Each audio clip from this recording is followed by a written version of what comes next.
Hi, ako nga pala si Jasper. Ako pala si Max.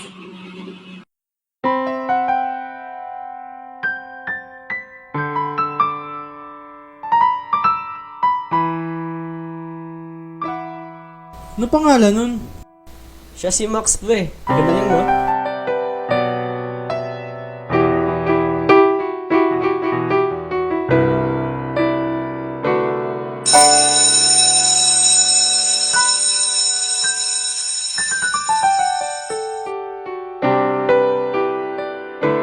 Pwede ka bang iyayain kumain sa kantin?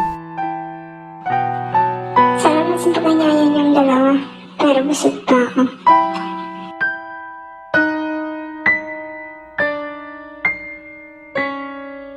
Anong gusto mong kainin? Tara pre, anong gusto mong kainin? Salamat na lang pre. Pero wala na akong gana.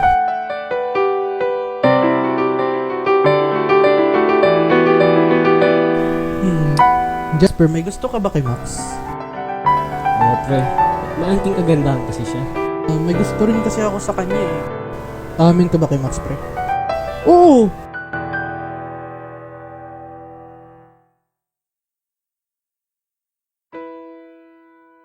Max! May gusto ako sa'yo!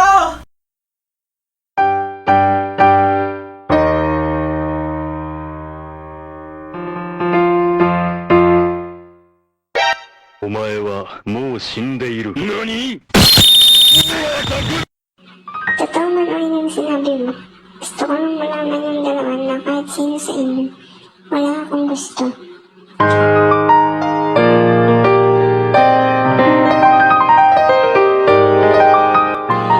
Alam ko magkaibigan kayo ni Jasper.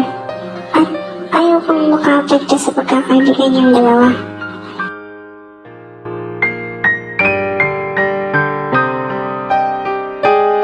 O ano nagagawin mo? Ngayon alam mo na wala siyang gusto sa'yo kahit sa akin. May pagkaibigan na lang ako.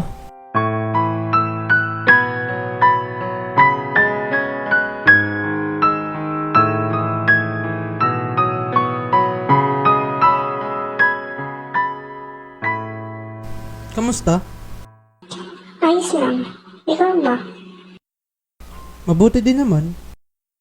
Kahit konti ba, wala kang nararamdaman sa akin? Wala. Gusto ko lang naman kasing malinawan sa mga saloobin ni Max. Kung ginagawa mo ito para kulit niya naman ako, pinaliwanag ko na ka Felix. Buti pa siya, nakakaintindi. Oo, malinaw na sa akin. Pauwi na ang dalawa na si Felix at Jasper habang naglalakad palabas ng gate. Nakita nilang tumatakbo si Max na may kasabay ng ngiti at biglang may yumakap kay Max na babae. Napagtanto nila ang kanilang nagugustuhan na babae ay naghahanga din pala ng kapwa babae.